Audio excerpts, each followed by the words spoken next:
Good morning mga idol, mga lodi. Nandito tayo sa Barangay Kamansi, San Fernando, La Union. Dito tayo ngayon sa bukirin nila. Yan, ang ganda. Oh, doon may mama nasa puso, iigib ng tubig. Yan mga ano. Doon naman yung isang mama nasa maisan, naglilinis ng kanyang maisan. So, andito tayo para mag-jogging.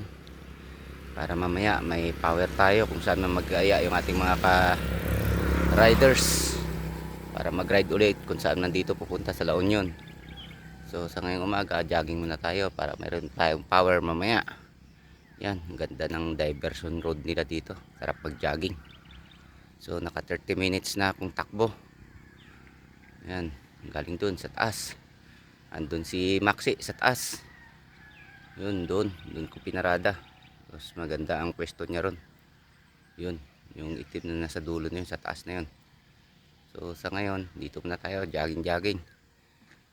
Push up na lang tayo dahil naka 30 minutes na tayong takbo ng takbo.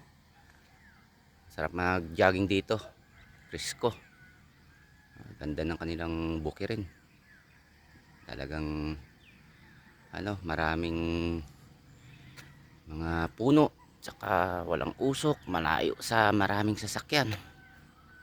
So sarap manirahan dito. Yan, pagising mo sa umaga, yan, punta ka lang dyan sa maisan mo, magigib ka sa puso, walang problema ang tubig, di mo na kailangan magnawasa pa. Kaya pampalakas pa ng muscle yung pag-igib sa puso. Yun, yung isang mama naman yun, ewan ko anong binubunot niya dun sa maisan niya, siguro mga damo.